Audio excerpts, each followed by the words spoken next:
Alert audio now unmuted. Happy afternoon, all of y'all. Happy afternoon, sir. Good afternoon, sir.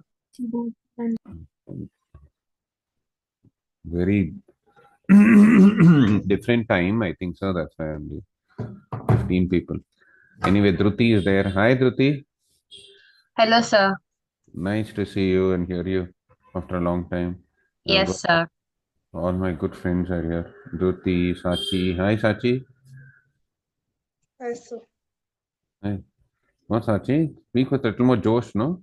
Well, hi, sir. Hmm.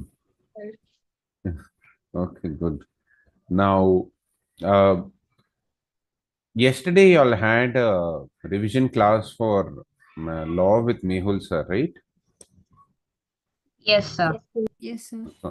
So today you'll have it with me. What I am going to do is usually whenever there is an R2C class, generally I tell you what has to be done. Most of y'all know what has to be done. You'll all know that the format of the paper is of 6 questions of 20 marks each, out of which the first question is compulsory. And the remaining 5 questions you have to answer any 4, that is 20 marks each. So it's 100 marks. What it is? 100 marks, and that 20 marks is divided into 7, 6, 5, 4.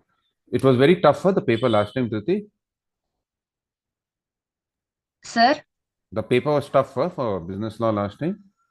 Sir, it was okay, sir. It wasn't that tough.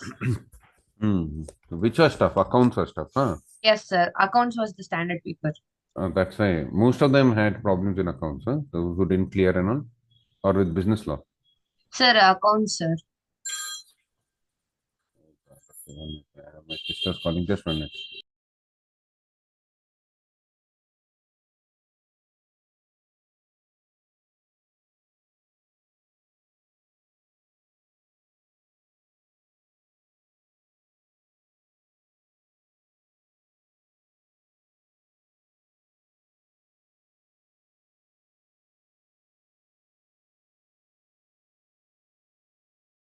Okay. So, y'all know this paper is 20 marks, and you know that each 20 mark, each question is divided into 6, 6, 7, or 7, 6, 6, or whatever, 7, 7, 6, 3 marks, 4 marks. And I already have told you that there are 4 chapters. See, so it's, your papers are 120 marks. Out of that, 4 chapters: Indian Contract Act, Indian Partnership Act, Companies Act, and Sale of Goods Act comprise around 90 marks of your paper. What comprises 90 marks of your paper? That's out of 120. What out of 120? And I've also told you that there are certain chapters which have only one question which comes. LLP and that Indian regulatory framework, only one question comes. 6 marks, 6 marks, or 6 marks, 7 marks. So the first chapter carries 7 marks or 6 marks. The LLP also carries 6 marks or 7 marks, maximum 12 marks there. And the remaining is Negotiable Instruments Act. What it is, negotiable instruments? Generally, Negotiable Instruments Act is 2 questions of 7 marks each, correct or no? Or 1, 6, 1, 7, like that. The remaining, actually 95 marks is these 4 chapters. What these 4 chapters? So there is one question from LLP, one question from Indian Regulatory Framework, which I also would have done with you, 2 questions from Negotiable Instruments Act, and all the remaining questions come from 4 chapters. What come from? That is Indian Contract Act, Sale of Goods Act, Partnership Act, and Companies Act. Okay. And I've also told you that while writing the answers for a descriptive question, like for example, they ask you what are the essential what are the conditions under which a contract is valid even if there is no consideration. Let's say they give you, correct? So you have to explain section 25(1) and you'll say that usually a contract, first give the definition. So always give an OBC. I've already told you this: opening, body, conclusion. Give an opening to the question. So you'll define consideration, then you'll say that no consideration, no ex nihilo pacto, non arecto acto, section 25(1), and then you'll say there are certain exceptions, and then you'll give natural love and affection, voluntary gratuitous act, correct or no? Time bar, debt, gift, agency, charity, all those you'll mention those points, and then you'll give the conclusion, or then you'll give the Conclusion. Okay. So for a descriptive type question, always give an opening, generally with a definition or with a section. Give the uh, meat of the answer, that is the body, and then give the conclusion. You always have to have OBC. And also for the for the case questions, which is out of 120 marks, around 55, 60, 65, 70 marks is your case study based question, where they give you a case study. And then for that, I told you the format is CFC: concept, facts and analysis, and conclusion. What it is: concept, you'll define the concept. So if they give you a case, you mention the concept behind the case. For example, you say Dhriti wanted to purchase a house from Sachi. After observing the house, Dhriti said that the house was not well renovated as per the modern tastes of urban living. And she asked Sachi to renovate the house and enters into a contract to purchase the house for rupees 1 crore on the renovation of the house as per the modern style for urban living. Sachi enters into the contract. However, Sachi gets a better offer from Prasanna and sells the house to Prasanna. Dhriti files a case against Sachi, stating that she has violated the contract. Discuss whether Dhriti will be successful in defending or getting back the winning the case against Sachi. So first you will mention essentials of a valid offer, and then you have to say a valid offer cannot be uncertain or vague. What it cannot be uncertain or vague. And here you will say that is the, you will give the concept, and then you will mention the facts and analysis of the case are similar to Taylor versus Sportington, and you'll mention that case, and then you'll say that since here Dhriti made an offer to decorate or renovate the house as per the modern style for urban living. Modern style for urban living is a very vague concept which does not define the wood or the stone requirements for the house or any other requirements. Therefore, since the offer is very vague and uncertain, she cannot enforce the contract. So you'll give the concept, you'll give the facts and analysis, and then you'll give the what? Conclusion. This is called the CFC. What it is called the CFC. So this is how you answer the questions.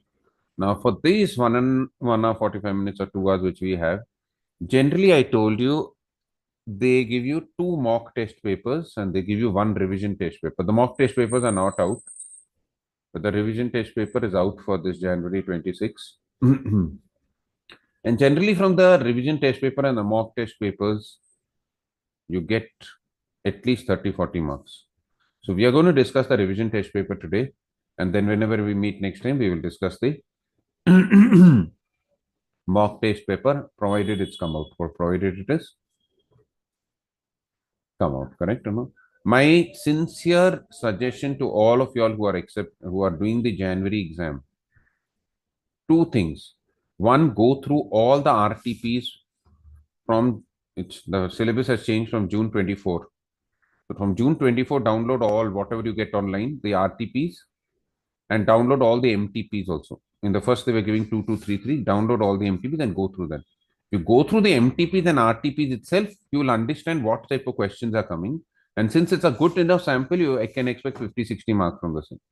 Secondly, all those who are attempting in Jan 26, go through the September 25 paper and ignore all the topics which have come in the September 25 exam because they don't repeat the question. Generally, I can safely tell May and September, both they won't give.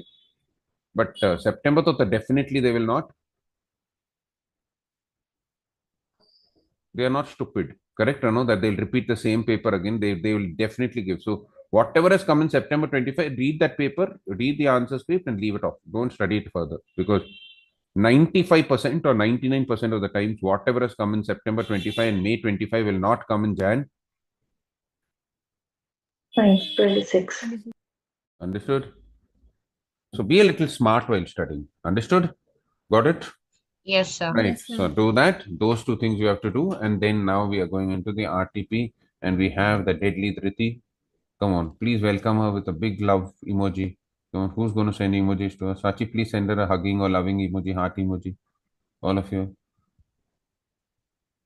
Send. All of you all send it to Dhriti. Yes, sir, I'm getting it. You are getting it. Why, Dhriti? I like you so much. I don't know why. Something is there. Last Janma. No. Sir,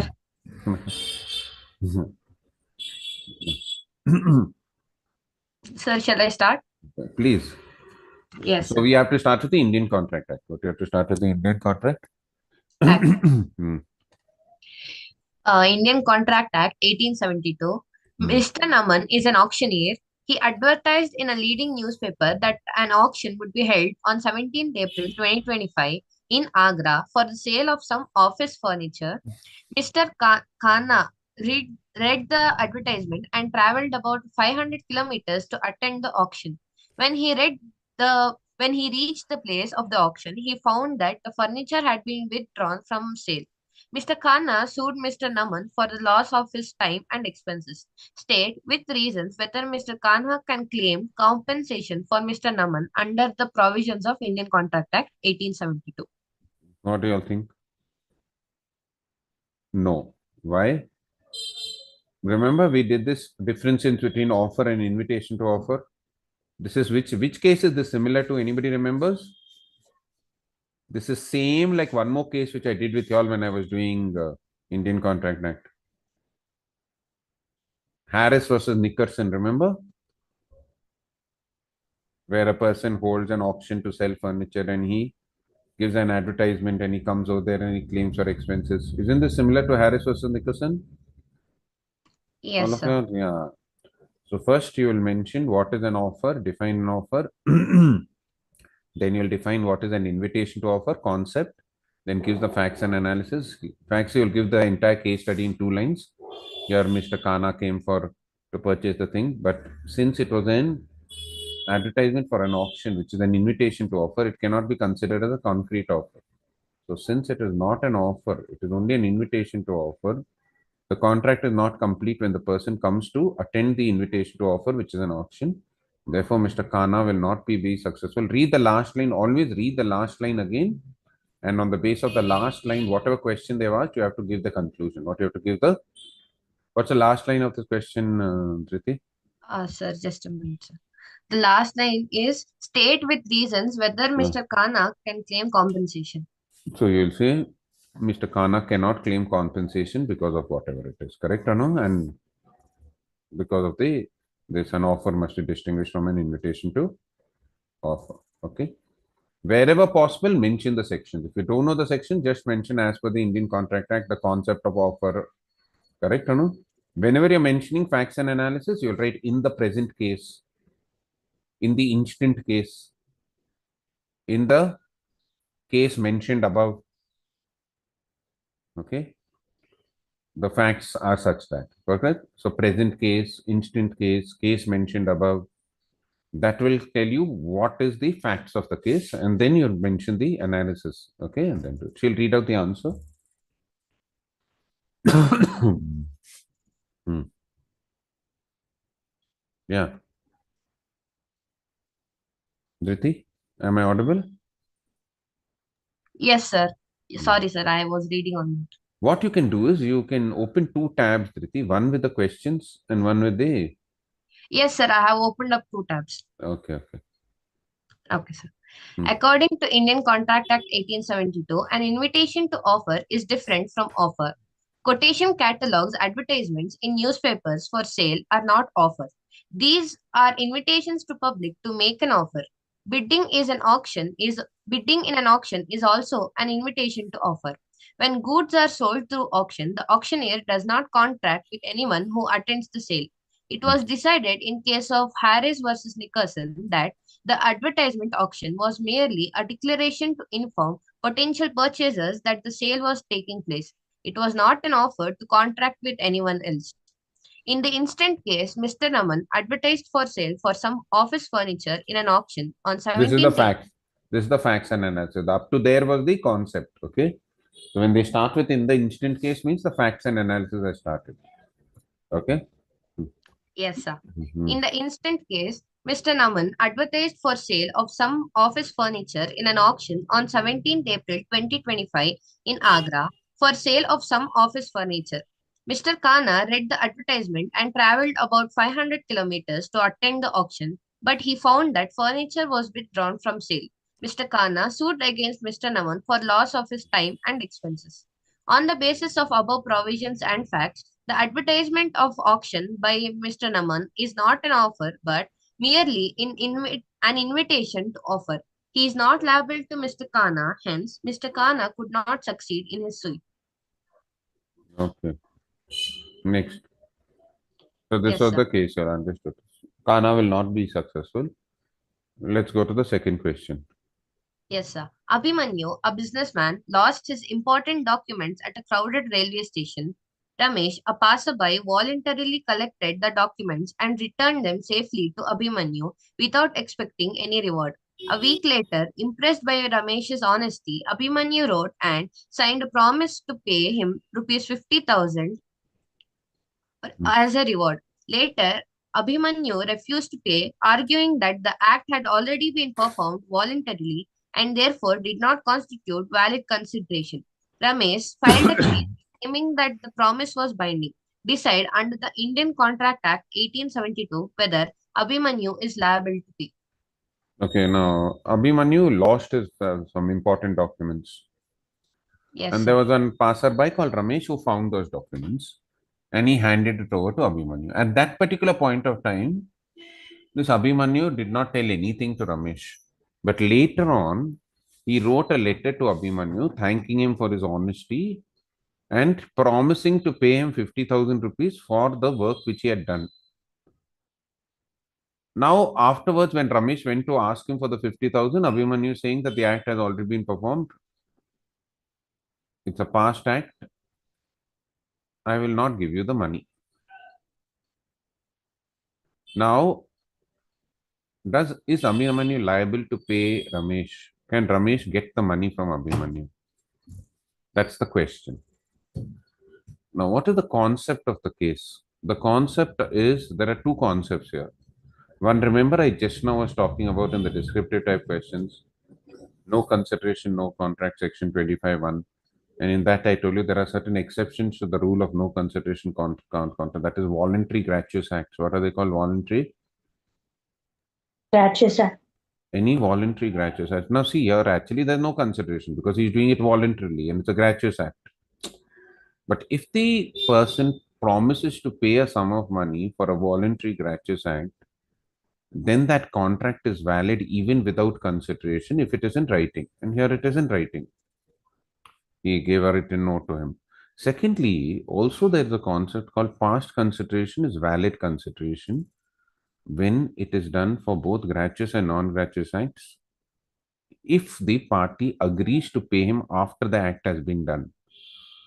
So you will mention both these facts. One is the no consideration, no contract, voluntary gratuitous act, and then you'll write under the concept, under the definition of consideration, section 2D, a consideration can be both past, it can be present as well as it can be future. You can define consideration when when the person at the desire of the promise of the promisee any person has done or agrees to has done or abstained from doing has done. So this was past consideration.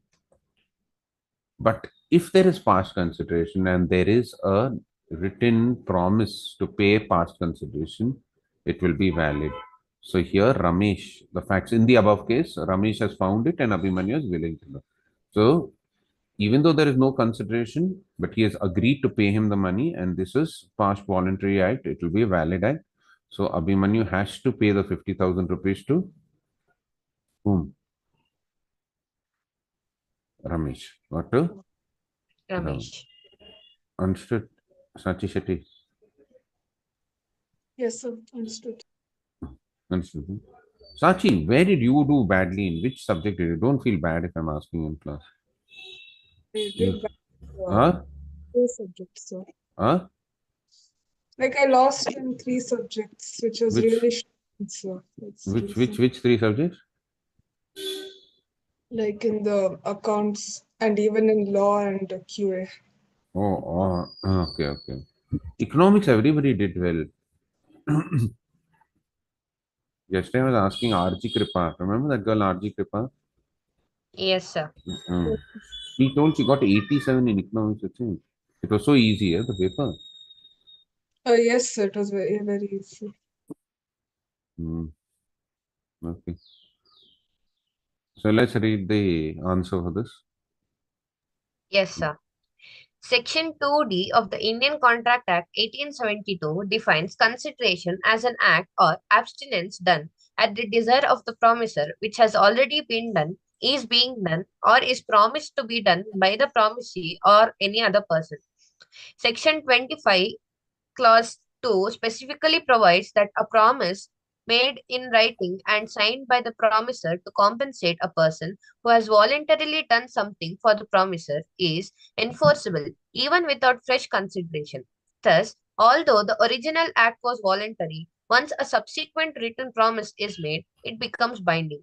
In the present case, Ramesh voluntarily returned Abhimanyu's lost documents. At the time, no enforceable contract existed because the act was not done at Abhimanyu's request. Subsequently, Abhimanyu made a written promise to pay rupees 50,000 to Ramesh as a token of appreciation. Later, Abhimanyu refused to fulfill his promise.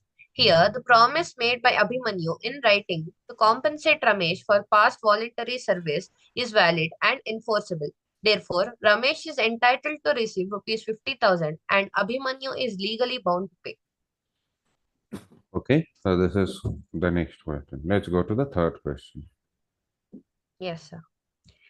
Next question is because a businessman from Delhi entered into an agreement with Reddy, a Who? trade sir, What's the name because of the Vikas? Okay. yes, sir. Because a businessman from Delhi entered into an agreement with Reddy, a trader from Hyderabad, to smuggle a large consignment of gold into India in Oh, violation of customs laws. As per the terms, Reddy would arrange the smuggling operation, while Vikas promised to provide financial support and safe storage facilities. Both agreed to share the profits equally. The agreement also stated that Reddy would invest a portion of his profit in Vikas' legitimate textile business, which was a lawful activity. After the first successful operation, a dispute arose between the parties.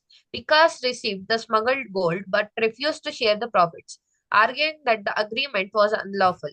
Reddy filed a suit for enforcement, claiming that at least the lawful portion of the agreement relating to the textile business should be upheld. Decide whether the agreement is enforceable under the Indian Contract Act 1872. just one small thing. Priti, read that lawful part, that textile mill. What was that? Just read that line for the textile mill. I got. Yes, sir. Uh, The agreement also stated that Reddy would invest a portion of his profits in Vikas's legitimate textile business, which was a lawful activity. hmm. Oh. Now, again, this is lawful object and consideration. Now, both of them have entered into an agreement. Now, when is an agreement decided illegal or not lawful? When it is forbidden by law, it defeats the provisions law, it is fraudulent. Remember, we did some six things. It is immoral, or it is opposed to public policy. Yes. Now, here, smuggling is prohibited. It's forbidden by law. What is prohibited by law? It's forbidden by the. There's one act. I don't know if they mentioned that act, but you remember it's called COFEPOSA, COFEPOSA, Control of Foreign Exchange and Prevention of Smuggling Act. And there's one more act, Customs Act. If you're smuggling, you're not paying customs duty. What you're not paying customs Duty. duty. So this just one minute.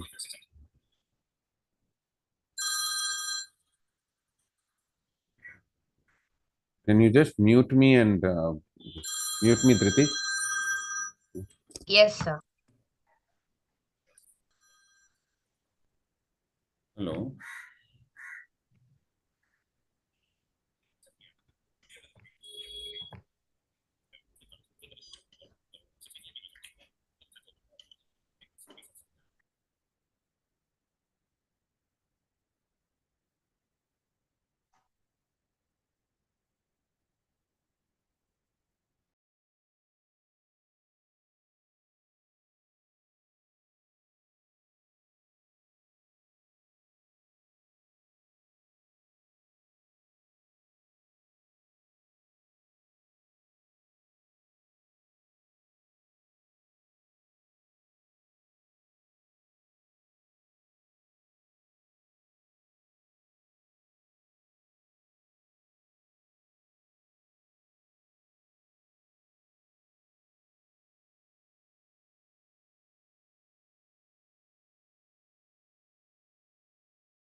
Yeah.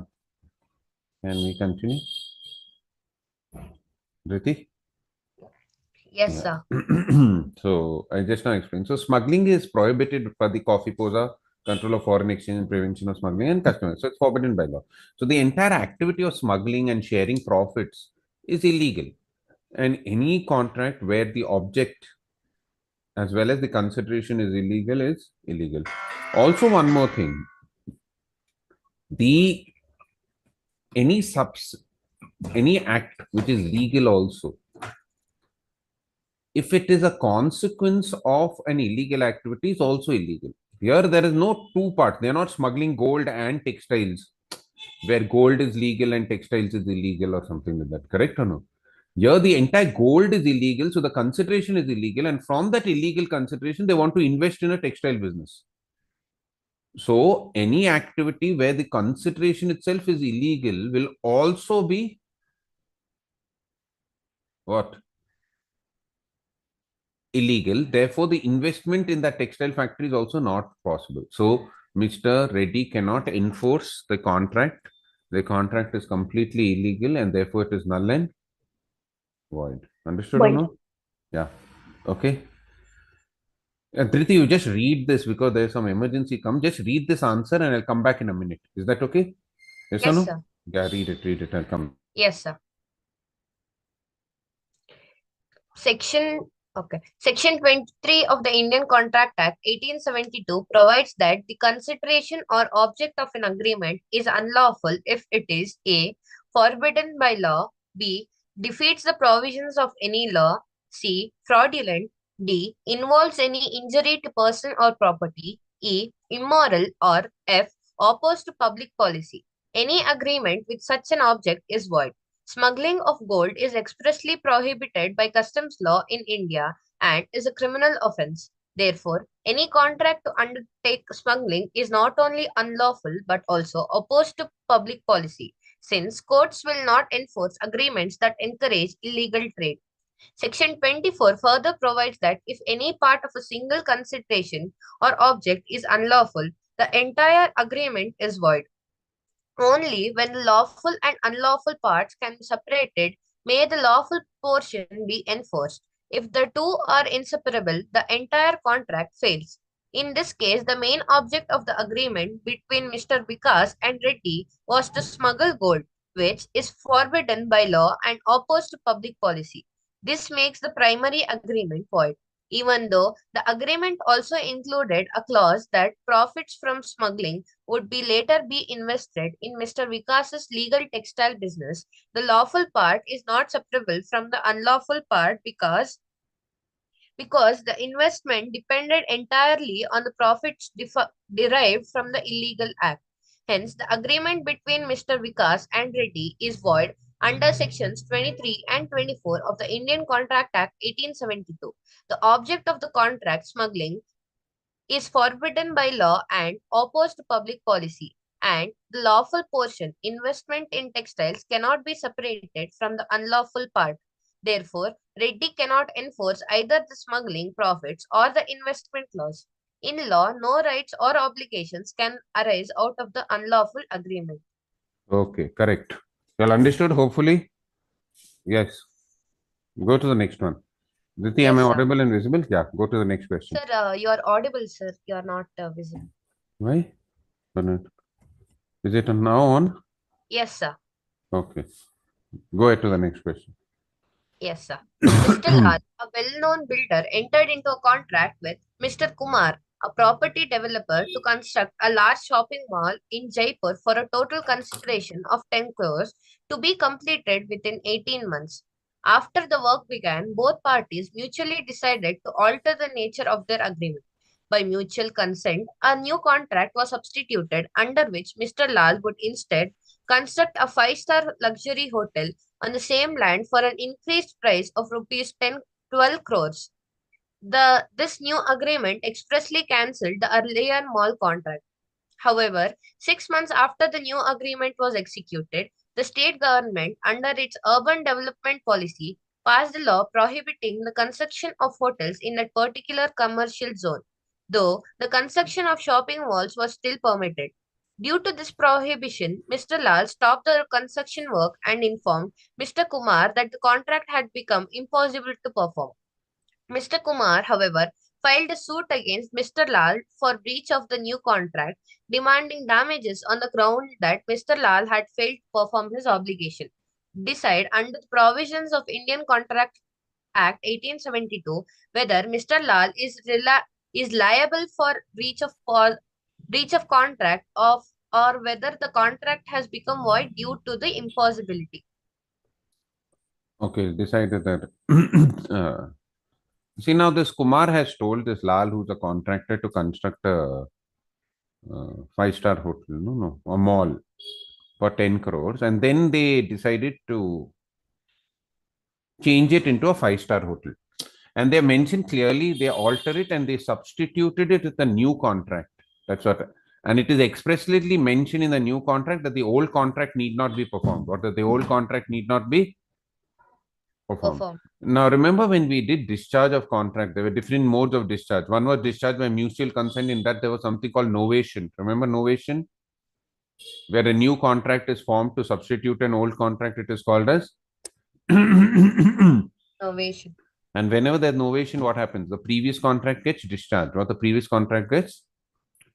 So now the contract for the construction of the mall has been discharged, and the new contract for five-star hotel is valid. Secondly, when the construction of the five-star hotel is going on, the government passes a rule that you cannot have. So this is the supervening impossibility. Remember, we discussed that when you enter into a contract, it is valid, but subsequently it becomes null and void because of change of law or any other circumstances. It is called supervening impossibility. What it is called? Supervening Impossibility. So now there are two concepts here. First, you have to mention the concept of discharge of contract and novation. Second, you have to mention the contract, the doctrine of supervening impossibility because of change of law, change of circumstances, etc. Now, the facts of the case are this. First one, the old contract is discharged. The mall need not be constructed. Secondly, when the five-star hotel is being constructed, the government has banned the construction. So Mr. Lal cannot do something which is unlawful because the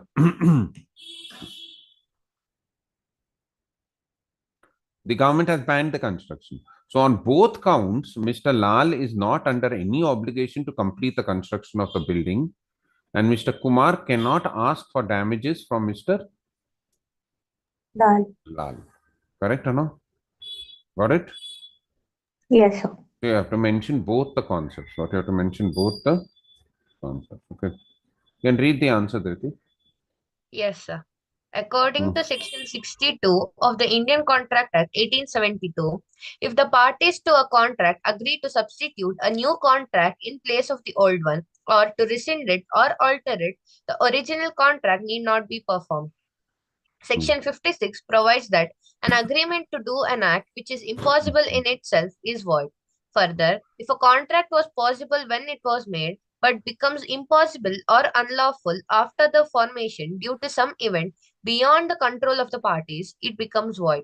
However, mere commercial hardship or rise in cost is not impossibility. Impossibility applies only when the performance has become absolutely impractical or unlawful. Okay, now one line over here I want you to know, because they give you cases and you find it mere commercial hardship, and read that line.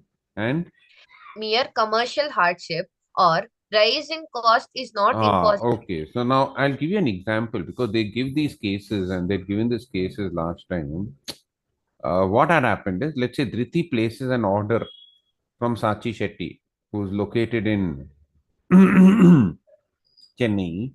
Dhriti is in Bangalore. She places an order for, let's say, 500 silk saris. Now, what happens is, there is a strike in Sachi's factory where the laborers are asking her higher wages. And also, the transport costs have gone up. And Sachi says it is difficult because of the strike in her office and this thing, that she'll not be able to supply the sari. This is not supervening impossible. This is commercial hardship. Sachi can buy the saris from somewhere else, or if there's an increase in transport cost, she has to bear the increase in transport cost. But if there is floods and the lorries can't move at all, then it becomes impossible. What then it becomes? Impossible. Impossible. Let's say the laborers have increased their wage rate. There was a strike in Sachi's factory because of which the laborers' wages have been increased from 100 rupees per day to 150 rupees per day. And Sachi is telling that the quoted price of 70,000 for 100 saris is not tenable. Therefore, she wants to cancel the contract because of supervening impossibility. No, this is commercial hardship. It is not considered as Supervening winning impossible. impossible. Keep this in mind, okay? Because they'll give you a question like that. Then you'll all get.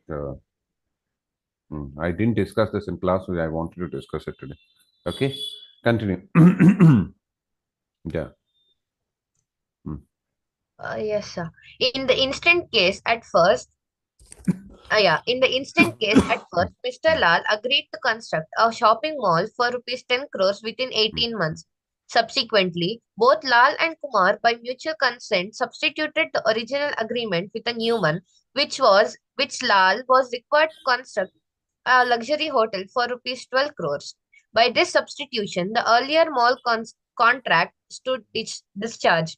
During the continuation of the new contract, the state government imposed a legal prohibition on the construction of hotels in that particular zone, which directly affected the subject matter of the agreement. Here, the first contract for the construction of a mall was discharged by novation under Section 62 since a new contract was formed with mutual consent. Therefore, the mall contract no longer remained enforceable. As regards the substituted contract for the construction of the hotel, a subsequent change in law by the government prohibited hotel construction in that area. This made performance of the hotel contract unlawful and impossible. Under Section 56, the contract therefore became void due to supervening impossibility. Hence, Mr. Lal is not guilty of breach of contract because non-performance resulted from an event beyond his control. Mr. Kumar cannot claim damages as the contract stood discharged by impossibility. Both parties are therefore relieved from their respective obligations. Relieved. Okay, there's a discharge by supervening impossibility and novation. Understood? Yes. Okay.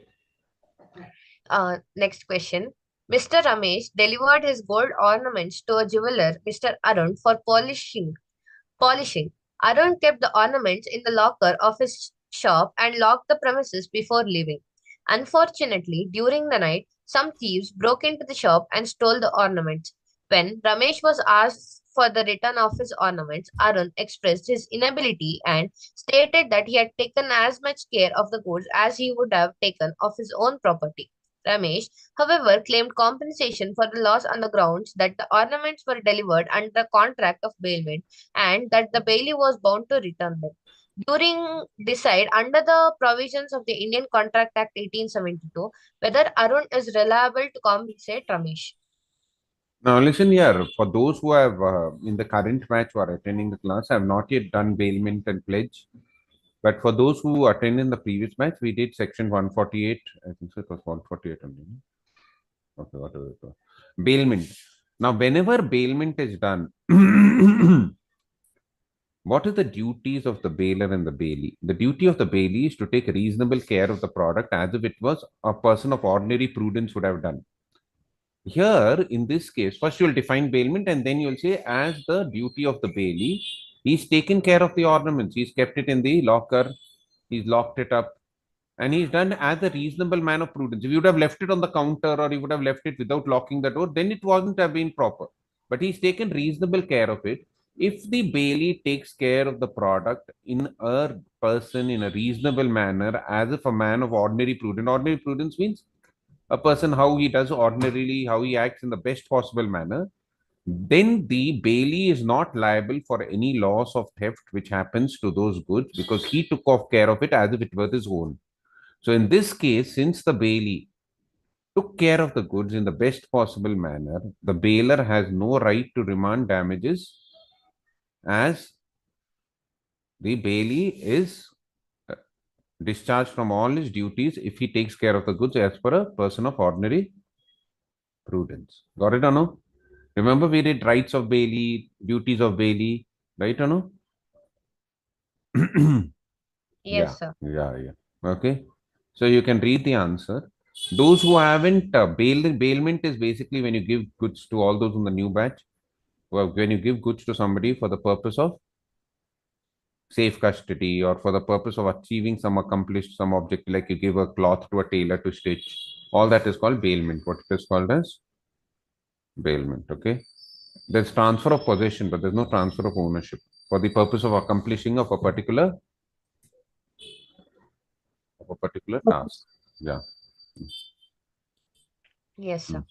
According to Section 148 of the Indian Contract Act 1872, bailment is the delivery of goods from one person to another for a specific purpose upon a contract that the goods shall be returned once the purpose is completed. Section 151 provides that the bailee is bound to take as much care of Mm. the goods bailed as a man of ordinary prudence would take of his own goods. Further, Section 152 states that if the bailee has taken such reasonable care, he is not responsible for loss, destruction, or deterioration of the goods. In the instant case, Ramesh entrusted his ornaments to Arun, a jeweler, for polishing. Arun locked them securely in his shop's locker. However, a theft occurred at night and the ornaments were stolen, despite the precautions taken. Ramesh demanded compensation, but Arun refused, claiming that he had exercised ordinary care. Hence, it is clear that Arun has taken reasonable precautions by locking the ornaments in the locker and securing the shop. The theft was beyond his control and does not amount to negligence. Therefore, Arun cannot be held liable to compensate Ramesh for the stolen ornament. Okay, That's it, sir. that's it. Let's go to the next one. Yes, sir. Next is discuss in detail the rules governing the enforcement of contingent contracts under Indian Contract Act 1872. Okay, this is a theory type question. How many questions are there totally in this Indian Contract Act, and how many are over? Sir, there are 9 questions. We finished the six ones. So remember, in the exam also, 2/3 of the questions will be theory based, practical based. 1/3 of the questions will be Sir, sorry, sir. There were 8 questions, Hmm. and we have finished. 5. Yes, sir. No, sir. 4. And there are three of them are theory questions. So around 50-60% of the questions which come in your exam are practical based, case based studies, right? Yes, sir. Okay, the rules of the enforcement of a contingent contract. You know that when the contingent contract on the happening of a certain event, contingent contract on the happening of an what is not happening of a certain event, contingent happening on the happening of an event within a particular period of time, not happening within a particular period of time, contingent contract on the behavior of an individual. Correct or not? Remember, we have done all those things. Happening of the event, I will sell you the tea if the ship arrives safely from Colombo. I will sell you I will give you a loan if the bank does not raise the rate of interest. So all these are the rules for contingent contract. What are the rules for contingent Contract. contract? So first you have to define, again, opening body conclusion. First define what is a contingent contract. Second, give the rules 1, 2, 3, 4, 5, 6, and then you summarize whatever have you written. Correct or no? That's the conclusion. Therefore, these rules have to be fulfilled in order for a contingent contract to be enforceable or whatever. Correct or no? Understood, all of y'all? Remember, we Yes, did sir. the different types. Okay, so Yes, please sir. go through it. And also, please, whenever you are writing the answers, look at the marks. Suppose this question is 5 marks or 6 marks, you have to write a little more. If it was only 3 marks, you can just write briefly, one line on each. Correct or no? So please be careful of the marks, and also don't get into the trap of overwriting, because we've seen students who have failed earlier have not completed the paper. A guarantee way of not clearing your paper is not completing it. If you attempt out of 80 and you attempt out of 100, 20 marks are already gone. Think you've got 0 or 20. Then the chance of you passing and getting 50 on 80 becomes very, very difficult. So at no point of time you have to leave out any questions in the exam. Whatever happens, complete the paper. Time yourself. Learn to write fast. Even if you get writing cramps, it's okay. Do start writing now itself so that you get the habit of writing and let the ideas flow. Give a pause for 5 6 seconds, 10 seconds, but write the answer. Don't leave the paper like half and 3/4 and all. Sir, paper was too long. If it was long or short or not at all long or medium, doesn't matter. You have to complete the paper. For you, it's a question of marks. It's not of the question whether the paper is long or. So please don't leave out. Sachi, you left out anything in the accounts or law and all that? In accounts, I couldn't complete the paper. Law, I completed, but still, I don't understand how did I lose marks this. Don't worry. Sometimes they are very strict. They are very strict in correcting certain papers. No? And this time the percentage of pass also was not great, I think. So in the foundation, how much it is? Was the pass percentage? 14.78, sir. It's very low, no? Usually it's 25 and all, no? Yes, sir. Sir, Shitty sir was saying that from the past 3 to 4 attempts, the percentage has been this low. Isn't 3 to 4 years or 3 to 4 attempts, I don't know, but yeah. But you keep attempting. That doesn't make a difference. 14% means around 1 out of 6 people are passing. 1 out of 7 people are passing. Yes, sir. 14 by 100 is 1 by 7, right? Yeah. 14 sevens are 98, right? So 1 out of 7 are passing. 6 people are failing, 1 person is passing. Excuse me, sir. Yeah. Sir, for 3 marks and 2 marks, should we follow the same pattern as OBC? No, just give one paragraph and finish it off. Okay. You'll give the meaning. You can give the meaning in one line, body in 1 or 2 lines, and follow the same concept, but reduce the opening to 1 line, body to 2 or 3 lines, and conclusion to 1 line. There you'll give should it. we give, if they've mentioned what is consideration and their Then what is that? there to write? There's no opening body conclusion. No. You just define consideration and give an example and finish it off. Correct? Okay. Understand? Got it. So don't leave out anything. Priti, you completed your papers. Yes, sir, I did. For you, which paper you did badly in accounts? Huh? Yes, sir, it was accounts. Only accounts, huh? Yes, sir. Sir, I was reasonably confident that I would actually pass in the law and the QA, but it didn't happen. In law and QA, you didn't clear. Yes, sir. The only one I cleared was economics. Okay. So making economics. Divyashi ma'am is lucky. No problem. This time all of you will clear. I'm really sorry. Huh? Oh, sorry. I'm really sorry. Why you have to be sorry? Nothing of being sorry and all. What I have to be sorry to you, Virat, because when you give a bike to repair to the mechanic, it's not the bike's person's fault. It's the mechanic's fault. No, I didn't teach you that well that you didn't clear. So it's not your problem. Correct or no? So you should not take the blame on yourself. It's all everybody's blame. Correct or no? It's that's why I've been trying whatever it is. We are putting our in effort. The results are not in our hands. Sometimes there are so many circumstances beyond me and you, the person who's correcting the paper, to whom the correct paper has gone for correction, whether he's understood, what mood are you at the time of writing your exam. So it's not your fault at all. Please don't take it to heart at all. Understand or no? It's all collectively, we are all in the same boat. So don't even feel that way. Understood? Only thing is, and don't brood over it and don't think over it and just go ahead and write it this time. That's all. You'll clear it. Understand? Got it? So don't be this thing.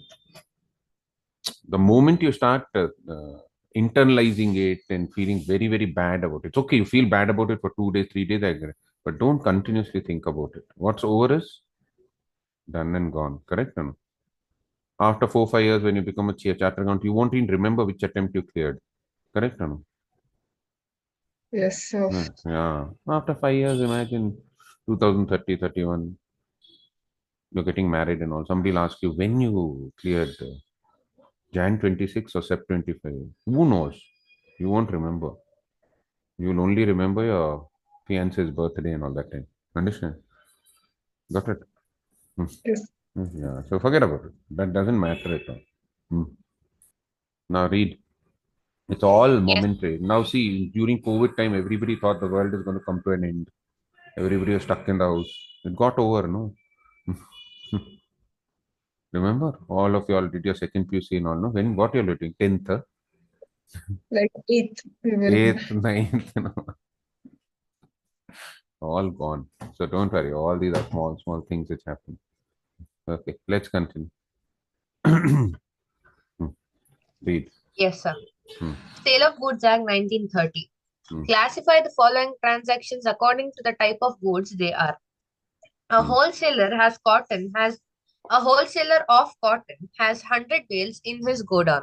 He agrees to sell 50 bales and these bales were selected and set aside. Okay, now see, he's got 100 bales. That's why I'm telling you, do all the MTPs and RTPs, because you see most of these questions get repeated. Okay. When you have already the goods which are existing, they are existing goods. Now, existing goods, I told you, are of two types, right? Unascertained and specific and ascertained goods. So here, when they have set aside and kept aside, they are ascertained goods. So what are they? These are existing ascertained goods. This will give 1 mark only. So you write, since the goods are in existence, it's existing goods. And since they are set aside at the time of contract of sale and after the contract of sale, they are specific and ascertained goods. So these goods are existing ascertained goods. Goods. Okay, read the answer and then you come back to the second. Yes, sir. Hmm. Answer is Hmm.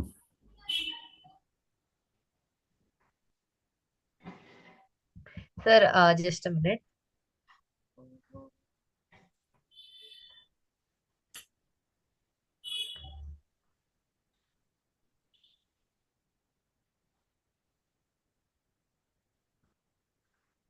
Otherwise, you read off all these things and then we'll see don't need of reading. The answer we'll read later.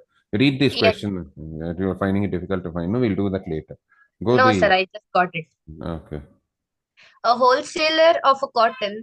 Hmm. A wholesaler of cotton has 100 bales in his godown, so the goods are existing goods. He agrees to sell 50 bales, and these bales are selected and set aside. On selection, the goods becomes ascertained. In this case, the contract is for the sale of ascertained goods, as the cotton bales to be sold are identified and agreed after the formation of the contract. So these are existing ascertained goods. Okay. Go Yes, to the sir. next one. Quickly. Second one is A agrees to sell to B 1 packet of sugar out of the lot of 100 packets lying in his shop. It's not separated and set aside. So these are existing unascertained goods because they exist at the time of contract of sale, but they are not set aside and they have not been identified at the time of contract of Sale. sale. So these are existing unascertained goods. So there are existing unascertained Goods. goods. If What did A Mehul sir do? He also did RTP, yesterday. No, sir, he took us through a partnership act revision. He revised this Full thing. thing he revised. Sir? Full thing he revised. Yes, no, sir, only the partnership act. He'll take up negotiable instruments act later, he said. Okay. Okay.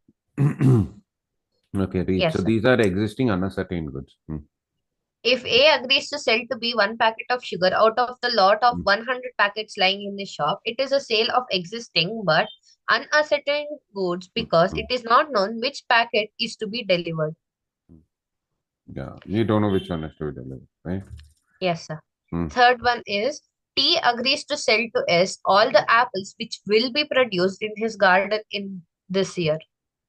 So these apples have not yet been produced. So these are future goods. What these are?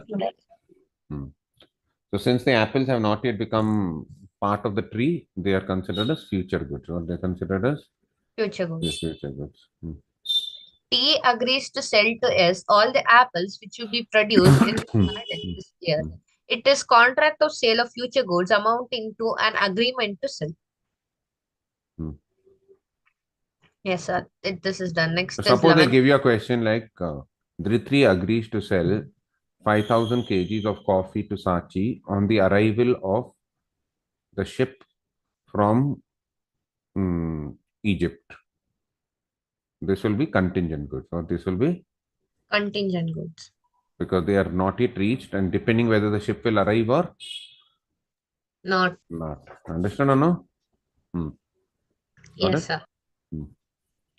Next question is, Mr. Rahul, a wholesale trader in Delhi, placed an order with Mr. Kapil, a textile merchant, for 50 rolls of premium silk cloth at an agreed price. It was clearly mentioned that the cloth should be of premium quality silk and suitable for manufacturing wedding garments. Mr. Kapil delivered the goods on the scheduled date.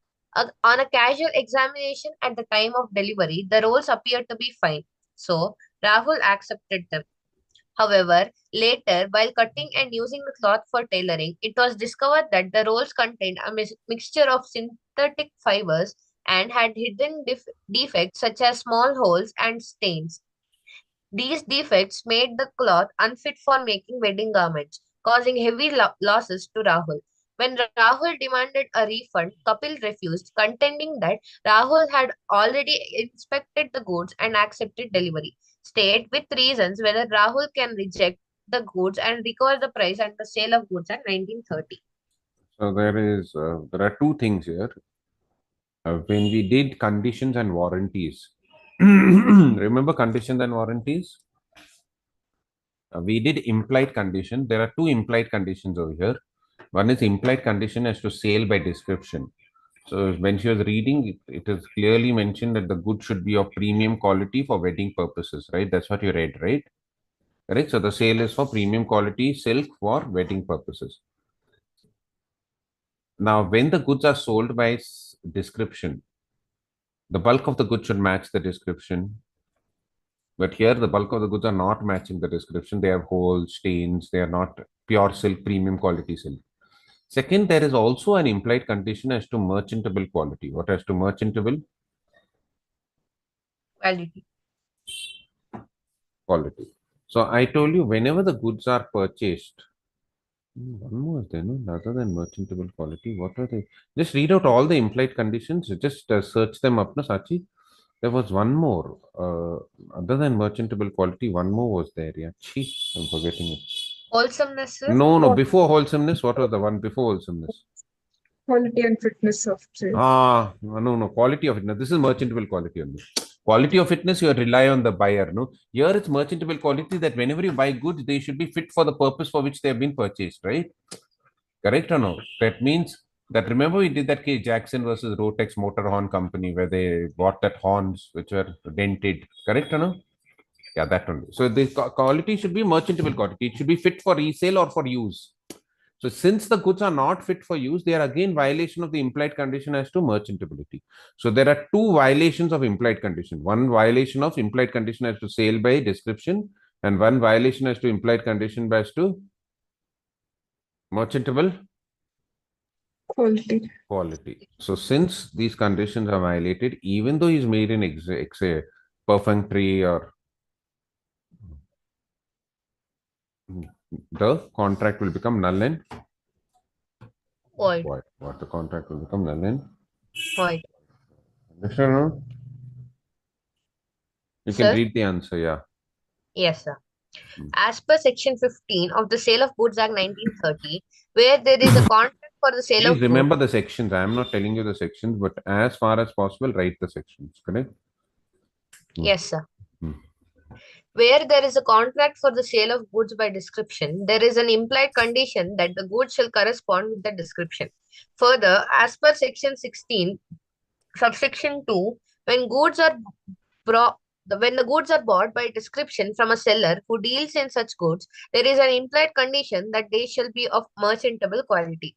However, if the buyer has examined the goods, the seller is not liable for defects which such examination ought to have revealed. But where the defects are latent and cannot be discovered on ordinary inspection, the seller remains liable. In the present case, Rahul, a trader, purchased 50 rolls of premium silk cloth from Kapil for a specific purpose of manufacturing wedding garments. On a casual inspection at the time of delivery, the cloth appeared to be fine.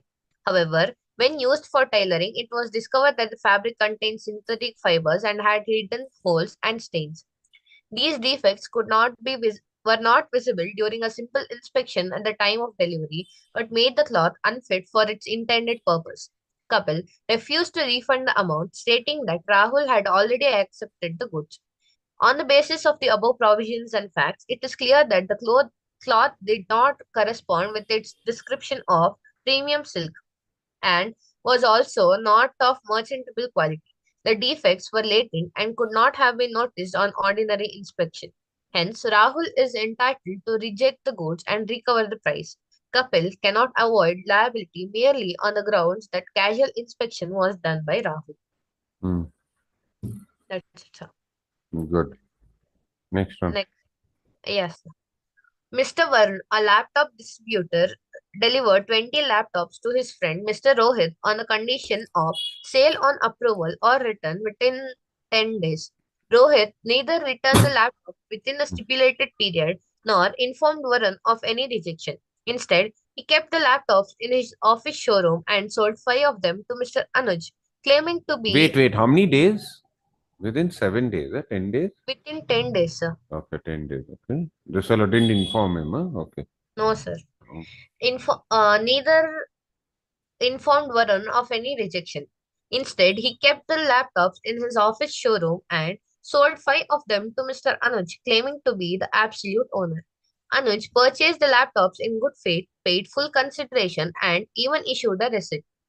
After 15 days, Varun demanded the return of all the laptops, including those sold to Anuj. Rohit refused, arguing that he had acted as the owner.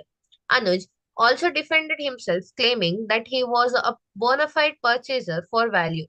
Varun, however, relied on the principles that no one can transfer a better title than he himself has. Decide under the Sale of Goods Act 1930 whether Anuj has required a valid title and whether Varun can recover the goods. So now That's it. listen here carefully. Whenever there's sale on approval or return basis, the property in the goods passes to the buyer under three circumstances. When the person has kept it for a reasonably long period of time or the period of time for approval has passed. Here it has passed. Within 10 days, he did not tell that seller whether he wanted to buy it or not. So after 10 days, automatically the property in the goods passes from the seller to the buyer. Right. Secondly, when the buyer does something which is inconsistent with his ownership, here he sold it to somebody else, Ankit or somebody, correct or no? So as soon as he pledges it or sells it to the third party, automatically the property in the goods gets transferred from the seller to the buyer. And thirdly, it passes on the expressed consent. Here they didn't give express consent, but on both the two counts, that is, he's kept it for more than a particular period of time, and secondly, he has sold it to somebody else. Automatically, the property in the goods has got transferred from the seller to the buyer, and therefore he becomes a bona fide purchaser, and the seller cannot recover the laptops back from. In which circumstances he could have recovered it if the property was on cash only or return basis? What, cash only or return basis. basis? But this is not cash only or return basis, and this is not, he's not reserved the right to disposal. So since he has not reserved the right to dispose the goods, neither has he sold it on cash only or return basis, the property in the goods. Now the subsequent buyer will also get a good title because the property in the goods has already got transferred from the seller to the Right. buyer. But Also, that fellow is claiming that he had a defective title. Now, even if this fellow had a defective title, the buyer, I was doing this yesterday only with the new batch, they will know that the person who buys the goods from a buyer in possession, even if the buyer has a defective title, the subsequent buyer will get a good Title. title. Correct or no? So, in both cases, so you will first have to mention sale on approval. What is sale on approval or return basis? Mention the rules when the property passes, then go to the facts and say the property has passed, and also mention that a buyer who's in possession of the goods, when he transfers the goods to somebody else, the subsequent buyer, if he buys it in good faith, will also get a good title, so that Varun has no right to take back the goods from the Ankit or whatever that fellow's name is. Correct or no? Okay. Huh? Anuj, sir. Tanuj. Okay. Yes, So now sir. how many students are there in class, Triti? Sir, 70. around 27, sir. 27. Okay. Yes, sir. Hmm. Yes, sir. You have to read the Section answer, no? Yeah. Yes, sir. Section 24 of the Sale of Goods Act 1930 states that when goods are delivered on approval or sale or return basis, the property passes to the buyer if he accepts them, does not act adopting the transaction such as reselling, does any act adopting the transaction such as reselling or retains the goods beyond a fixed or reasonable time. Hmm. Section 27 provides the general rule that no one can transfer a better title than he himself has, but the Act recognizes exception to protect the bona fide purchasers. Under Section 30, subsection 1, if a seller in possession of goods resells them to a buyer in good faith, such buyer gets a valid title. Similarly, under Section 30, subsection 2, if a buyer with the seller's consent obtains possession and resells before ownership has passed, the sub-buyer in good faith also Hmm. acquires good title. Thus, once goods on approval are retained beyond time or resold, ownership passes and a purchaser in a good faith is protected. In the present case, Varun delivered 20 laptops to Rohit on approval for 10 days. Rohit neither rejected nor returned the laptops but displayed them in his showroom and sold 5 laptops to Anuj. This constituted an act of adopting the transaction under Section 24. Therefore, ownership of all the laptops passed to Rohit. Since Anuj purchased them in good faith for value and without notice of Varun's rights, he falls within the exceptions under Section 27 and 30.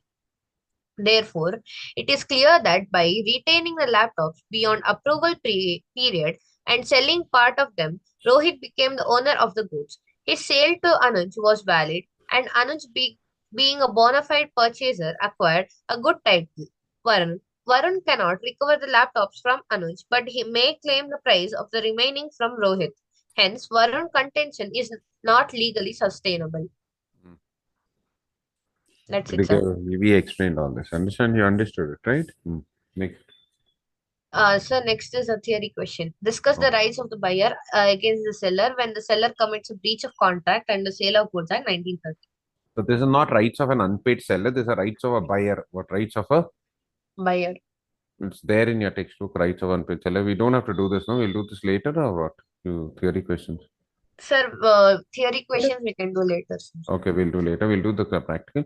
After this, we'll also. I mean, we'll have time, so we'll do the SEP 2025 RTP also. Hmm? Yes, sir. In case we finish it before the. Hmm.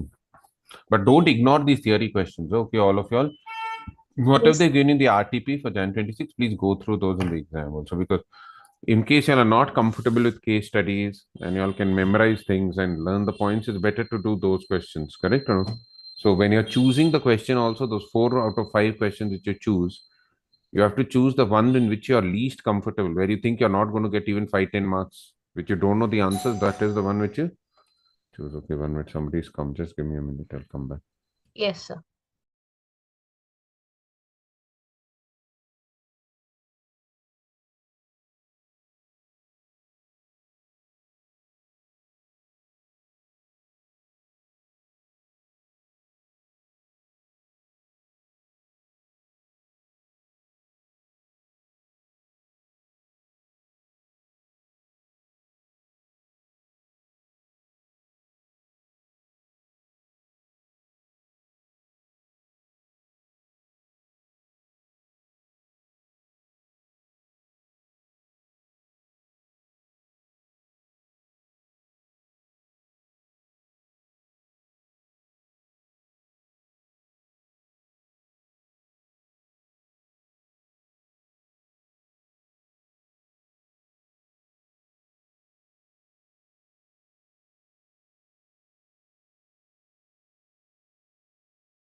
Okay.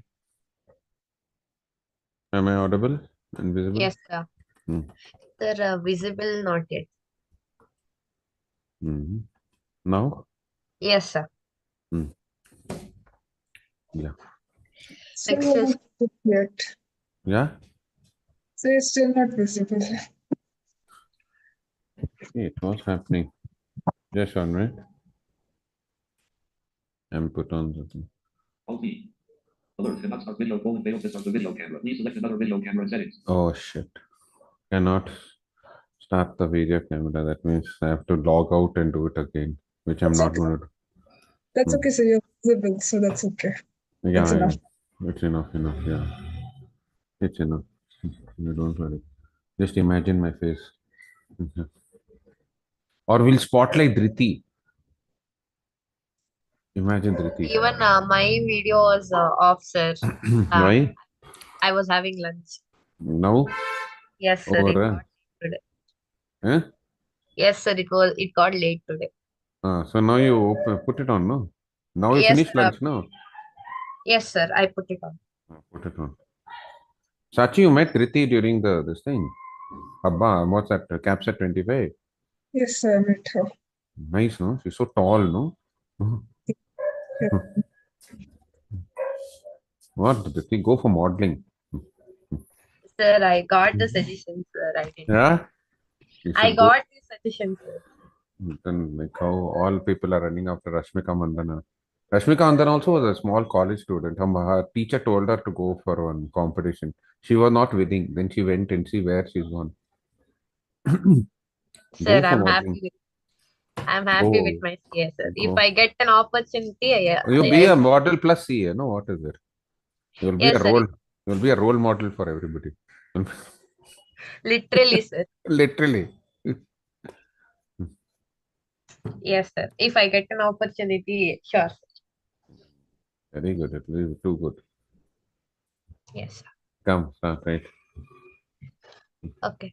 Companies Act 2013, Sunrise Infrastructure Limited was incorporated with the object of developing residential housing projects as specified in its memorandum of association. The board of directors decided to invest a substantial part of the company's funds in speculative trading of shares of other companies, hoping to earn quick profits. When the shareholders questioned this act, the directors argued that since the company was duly incorporated and had wide powers of management, their decision was valid. Examine with reference to the doctrine of ultra vires whether the director's action is binding on the company. One answer, no. So the first you'll explain the concept. What is doctrine of ultraviolet? Any act which is done outside the scope of the memorandum of association. That is the object clause. Yeah, the object clause of the memorandum of association states that it is going to do construction, but these are doing speculative trading. All transactions which are outside the powers of the memorandum of association objective clause are null and void, even if the shareholders unanimously pass the resolution to include. So remember, I done that which ultravise the directors, it can be validated by a ordinary resolution by the AGM. If it is ultravise the articles of association, it can be done by altering the articles of association by a special resolution. It's ultravise the memorandum of association, the contracts are null and void, and you have to alter the memorandum and only then enter into a fresh transaction. But otherwise, they are null and Void, sir. And lastly, if it is ultravise the Companies Act, the acts are illegal, but they are illegal and they can never be validated. Correct? Or no? So this is ultravise the memorandum of association. The object clause says construction, but you are doing some other business. So the directors cannot ratify any agreement which is outside. Remember, we did two cases. One was the Crown Bank's case. Crown Bank case. Remember when the bank was authorized to do banking business, but they were only doing investment business, or they were doing only investment Business. business. The court held that this was ultra vires. And secondly, we did that Ashbury Railway Carriage Company versus Ritchie. Remember? Yes, sir. Where this person, the company had to construct railway tracks, but they entered into a contract to construct railway carriages. And Rishi filed the court held that even that was ultra. That was more of constructive notice, but even then, correct or no? But both these cases, you will have to mention both of these and mention. So read the answer. This is a very easy question. Yes, sir. Hmm. The Memorandum of Association defines the scope of activities of a company. Any act done beyond the object stated in the memorandum is ultra vires and void. The doctrine of ultra vires established in Ashbury Railway Carriage and Iron Company Limited versus Ritchie holds that an act beyond the powers of the company cannot be ratified even by unanimous consent of all shareholders. Such acts are wholly void and cannot bind the company. In the instant case, the object clause of Sunrise Infrastructure Limited restricted the company's business to real estate development. However, the directors diverted funds into speculative share trading, which was not included in the memorandum.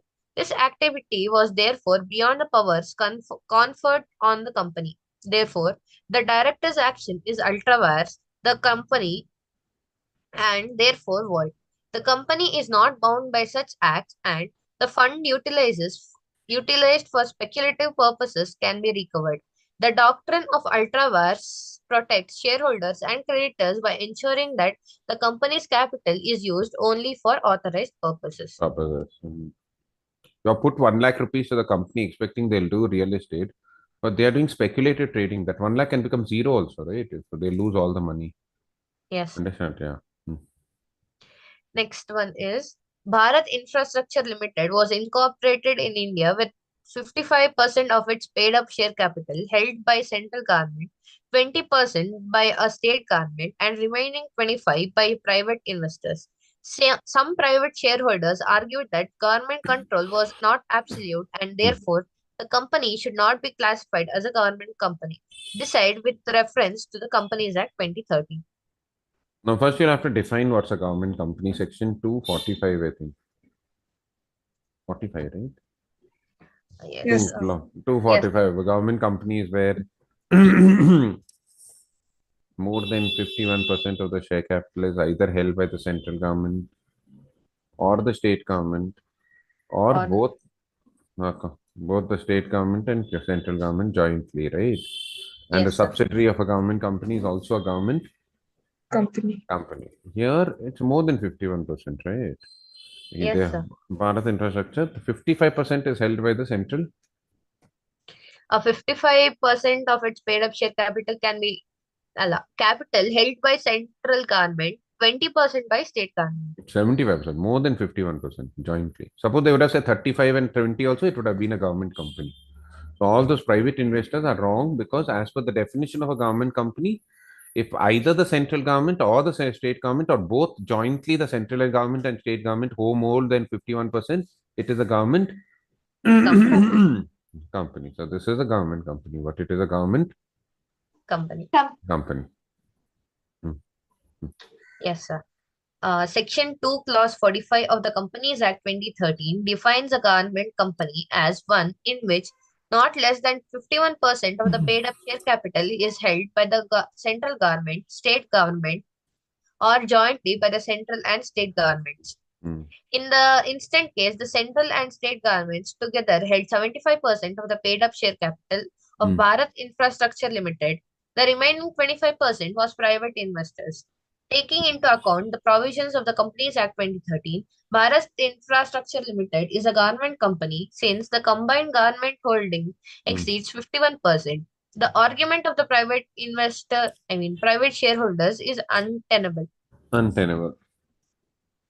Untenable means it does not stand in the court of law. Understand? Yes, sir.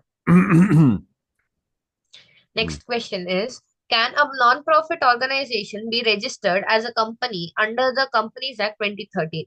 If so, what procedure does it have to adopt? These are Section 8 companies, remember? Non-profit organizations can register themselves companies under Section 8 of the Companies Act. You have to give the definition of a Section 8 company and then give the procedure. You have to apply to the registrar, get the permission from the central government. Just read off this answer. Yes, sir. Yes, a non-profit organization can be registered as a company under the Companies Act 2013 by following the provisions of Section 8 of the Companies Act 2013. Section 8 of the Companies Act 2013 deals with the formation of companies which are formed to, first point, promote the charitable objects of commerce, art, science, sports, education, research, social welfare, religion, charity, protection of environment, etc. Such company intends to apply its profits in promoting its objects and prohibiting the payment of any dividends to its members. Mm. The central government has the power to issue license for registering a Section 8 company. Section 8 allows central government to register such person or association of persons as a company with limited liability without the additions of the words limited or private limited to its name by issuing license on such conditions as it deems fit. The registrar shall, on application, register such person or association of persons as a company under this section. On registration, the company shall enjoy same privileges and obligations as of a limited company. Mm. That's That's all. it. Oh, Sir, very, yeah. we are done, sir. RTP. You have September 25 RTP. You want to download it and do it, or we'll Sir, go Companies Act at least. Yeah. sir, whatever you said, there is still half an hour remaining. So,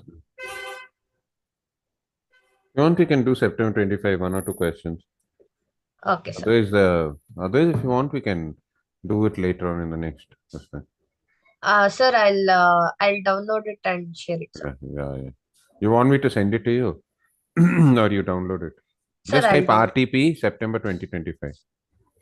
Yes. Because that is question wise. In the mock test papers, we'll have to keep finding for the questions, the contract act, this, that, and all. It will come a little difficult.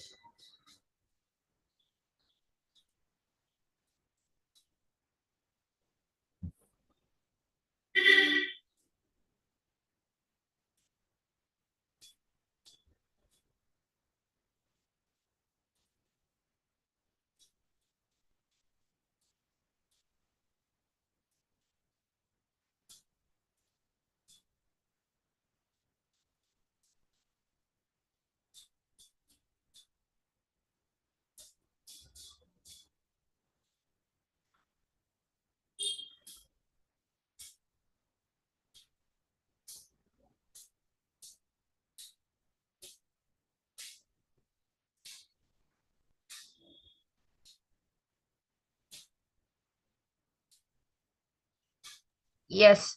Yes, sir. I have it. Let We'll me. start with the Companies Act because that is there are only 3 questions here, no? We'll go ulta this time. Correct? Okay, sir. Uh, okay. Companies Act is. They'll mention it there, no?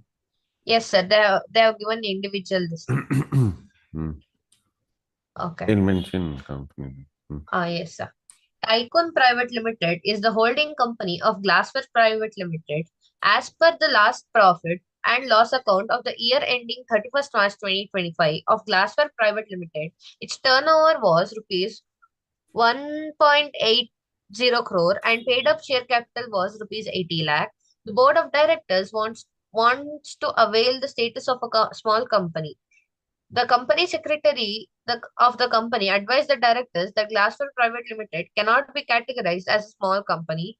In the light of the above facts and in accordance with the provisions of the Companies Act 2013, you are required to examine whether the contention of the company secretary is correct, explaining the relevant provisions of the Okay, Act. now Larsen Private Limited is which is the holding company? Sir, Tycoon Private Limited is the holding company Yeah, of the okay, Glassware. okay. Now remember what is the definition of a small company? It's 282, right? 282 or which one is it? 285, I'm not sure. Any company which has a turnover not exceeding 40 crores, 4 crores, and whose paid up capital is, I'm so sorry, whose turnover does not exceed 40 crores and whose paid up capital does not exceed 4 crores, right? Yes, sir. That becomes a small company. But there is one exception. If the holding company, there are some exceptions. If there is a subsidiary of a company, it cannot qualify as a small company, or it cannot qualify as a small company. So actually on the surface, it looks like a small company because the turnover does not exceed 40 crores and the paid up capital does not exceed 4 crores. However, since it is the subsidiary of another company, those companies which are subsidiaries of other companies do not qualify as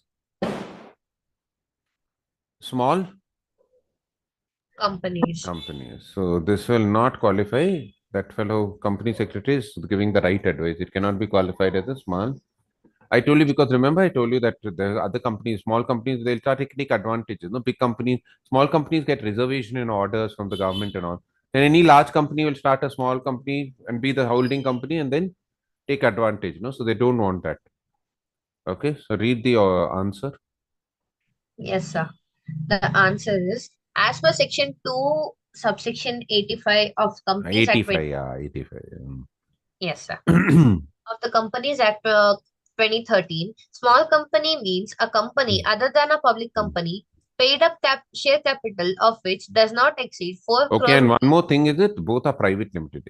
I was asking you why I was asking private limited, private limited. In case it would have just been mentioned last and limited, automatically it wouldn't have been qualified as a small company because it's a public limited company. Only private limited companies can qualify as. How do you know if it's a private? If it's mentioned behind it limited LTD, it's a public limited. If it's mentioned PVT LTD, it's a private limited company. Understood? Yes, sir. Yes, sir. As per Section 2, Clause 85 of the Companies Act 2013, small company means a company other than a public company, paid up share capital of which does not exceed 4 crore rupees and turnover of which, as per profit and loss account for the immediately preceding financial year, does not exceed 40 crore rupees, provided that nothing in this clause shall apply to a holding company or a subsidiary company, B, a company registered under Section 8, or C, a company or body corporate governed by any special act. Okay, so these three are exceptions. So it cannot be a holding or a subsidiary company. It cannot be a Section 8 company. It cannot be a statutory company. And any act means statutory company like LIC Act, UTI Act, correct or no? Yes, sir. In the instant case, as per the last profit and loss account for the year ending 31st March 2025 of Glassware Private Limited, its turnover was the extent of rupees 1.8 crore and paid up share capital was rupees 80 lakh. Though Glassware Private Limited, as per the turnover and paid up share capital norms, qualifies for the status of a small company, but it cannot be categorized as a small company because it is the subsidiary of another company. Tycoon Private Limited. Hence, the contention of the company secretary is correct. Correct. Go to the next question. Okay, sir. In the Flower Fans Private Limited, there are only 5 members. All of them went on a pleasure trip in a boat into an open sea. The boat overturned. And all of them were drowned. Explain with reference to the provisions of the Companies Act 2013. A. Is Flower Fans Private Limited no longer in existence? B. Further, is it correct to say that a company being an artificial person cannot own property and cannot sue or be sued? Okay, the first part is relating to the case study. The second is an independent question. So please in the exam answer both the questions. Don't answer only one. When we discussed a company, one of the characteristics of a company is perpetual succession. What perpetual? Succession. So men may come, men may go, but the company goes on forever. So even if all the members of the company drown, the company, since it is created by law, it's an artificial, it will also end by law. So the legal representatives of the dead people or the members will now become the shareholders of the company and the company will still be in existence. So since there is perpetual succession, the company will not come to an end. So Flower Fans Limited will continue even if all the 5 members have died. Second, does the company have the right to own property and sue and be sued? Definitely. Since it is an artificial legal profession, it will have separate legal property. That Makora was a Northern Assurance Company. Remember, we did that case? Yes, sir. And it can also sue and be sued. So it can be sued. So you have to answer both the questions. What you have to answer both the Question. questions. Question, sir. Yeah. Yes, sir. Hmm. Answer is perpetual succession. A company on incorporation becomes a separate legal entity. It is an artificial legal person and has perpetual succession, which means even if all the members of a company die, the company still continues to exist. It has permanent existence. The existence of a company is independent of the lives of its members. It has perpetual succession. In this problem, the company will continue as a legal entity. The company's existence is in no way affected by the death of all its members. The, the statement given is incorrect. A company is an artificial person or as it is created by a process other than natural birth. It is legal or judicial as it is created by law. It is a person since it is clothed with all the rights of an individual. Further, the company being a separate legal entity can own property, have banking account, raise loans, incur liabilities, and enter into contracts. Even the members can contract with company, acquire right against it, or incur liability to it. It can sue and be sued in its own name. It can do everything which any natural person can do except be sent to jail, take an oath, marry, or practice a learned profession. Hence, it is a legal person in its own sense. So there are four things which cannot do. It cannot take an oath. It cannot marry. It cannot practice a legal. It cannot practice a learned profession or it cannot be taken to jail. Yeah, it cannot be Sent to jail. jail. All the other things it can do. I told you a company can be a resident, but it cannot become the president. Remember, I told you. And Yes, I sir. did one case also for that. Okay. State Trading Corporation. Okay. Okay, sir. Yeah. Next.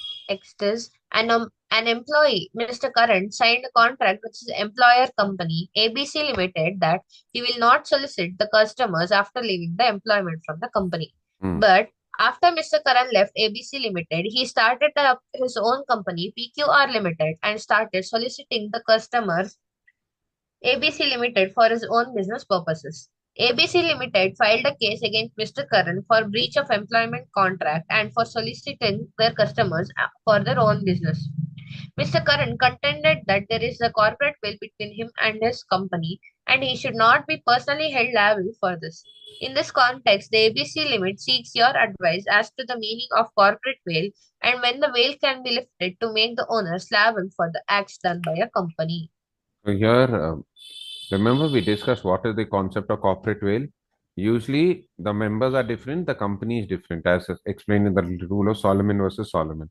The company is separate from its shareholders. But in certain cases, this corporate veil can be pierced or lifted. And we did, there were 5 exceptions to the rule. Correct, Anu? Enemy character, correct, Anu, of the company. Remember all that? Yes, enemy character. Avoiding of obligation, legal obligations, correct, Anu? When the company acts as an agent. One of them was fraudulent dealings. And this case is similar to a case which I discussed with you, which was called Guilford Motor Company versus Horn. Where this Horn was the manager of a Guilford company and he signed an agreement with them that he will not start a competing business after leaving. But after leaving, he set up a company under the name of his wife and his friend and started competing with the firm. And when they tried to tell him that you're violating the agreement, he said, I am separate, the company is separate.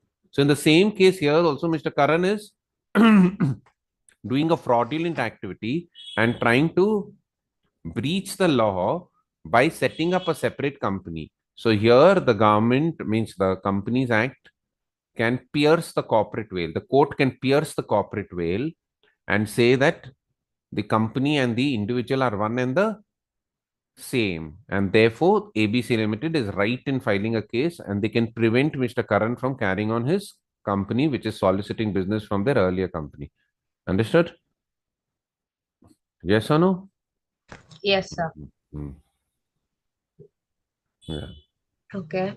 A corporate veil. Corporate veil refers to a legal concept whereby the company is identified separately Yeah. from the members of the company. The term corporate veil refers to the concept that members of a company are shielded from liability connected to the company's actions.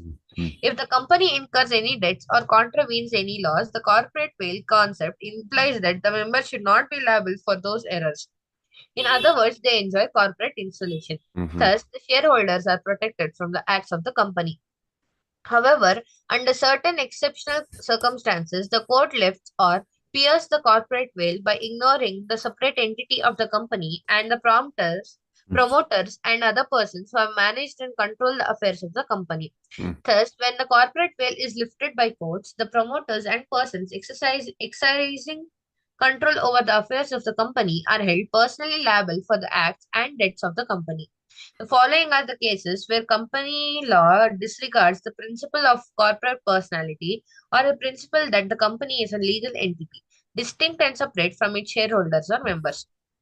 To determine the character of the company, that is to find out whether co-enemy or friend, to protect revenue or tax, Yeah, these are the 5 things. One is enemy character, to protect revenue and tax is the second one. Third one is to avoid a legal obligation. Fourth one is formation of subsidiaries to act as agents. Fifth one is company formed for fraud or improper conduct or to defeat law. This is the one where this is coming under. So this Yes, was sir. fraudulent. Guilford Motor Company versus Horn. Yeah, continue. Yes, sir. Based on the above provisions and leading case laws of Guilford Motor Company versus Horn, the company PQR Limited was created to avoid the legal obligation arising out of the contract. Therefore, that employee Mr. Current and the company PQR Limited created by him should be treated as one, and thus veil between the company and that person shall be lifted. Current has formed the company only for fraud or improper conduct or to defeat the law. Hence, Yeah. he shall be personally held liable for the acts of the company. Company. Yeah. Yes. The next This question one. is Pacific Motor Limited is a government company. Rama Auto Private Limited is a private company having share What was the first one? Specific? Pacific Motors Limited Yeah. is a government company. Company, okay. Rama Auto Private Limited is a private company having share capital of 10 crores in the form of 10 lakh shares of rupees 100 each. Pacific Motor Limited is holding 5,000 shares in Rama Auto Private Limited. Rama Auto Private Limited claimed the status of government company. Advise as legal advisor whether Rama Auto Private Limited is a government company under the provisions of section of the Companies Act 2013.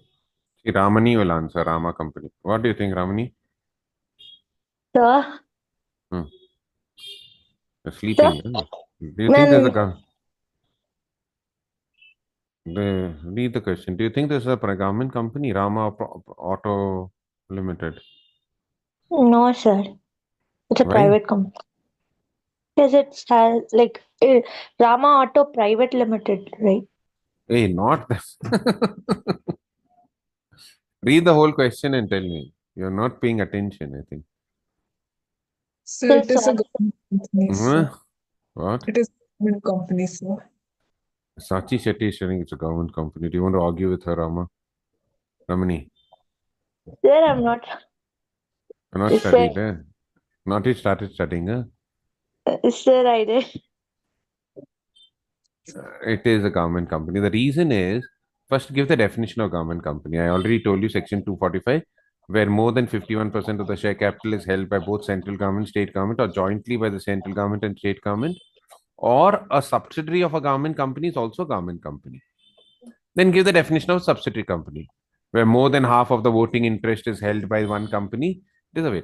See, now here 5,05,000, 50.5% of the shares of Rama Limited are held by that company. So you will say no, 51% are not held, therefore it's not a government company.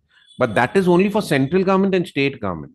But they've said in the rules that the subsidiary of a holding of a government company will also be considered as a government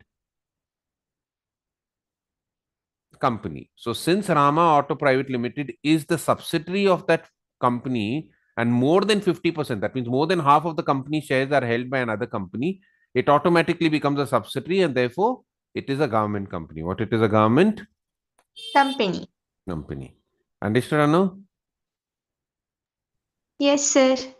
Yeah. Who's saying? Yes, sir. Sir Shreya. Shreya. Understood, huh? Yes, sir. Very good, Shreya. Your voice is sounding like Sana. There's one girl in that first QC, second QC in that current batch. You're a sister, huh? No, sir. Just like that. Huh? Okay. Namaste, sir. Namaste. Sana, yeah, she sounds like a sister, I think. No, sir. Like yes, sir, but she's like my sister only. Oh, she's like a sister, huh? She'll give you her property, I think, half. Sir, Okay. So this is a government company because more than half of the shares are held by the government company. So don't get waylaid by the fact that 51%, here 50.5%. But it's not the central government and state government. It's important is that it's a subsidiary of a government company. What is a subsidiary of a government? So this is a trick Company. question. Yeah. Read the answer, Dhriti. Yes, sir. Hmm. According to provisions of Section 2, Clause 45 of the Companies Act 2013, government company means any company in which not less than 51% of the paid up share capital is held by 1. The central government or by any state government or governments, or partly by the central government and partly by one or more state governments, and the section includes a company which is a subsidiary company of such a government company. According to Section 2, Clause 87, subsidiary company in relation to any other company, that is to say, the holding company, means a company in which the holding company exercises or controls more than one half of the total voting power, either at its own or together with one or more of its subsidiary companies.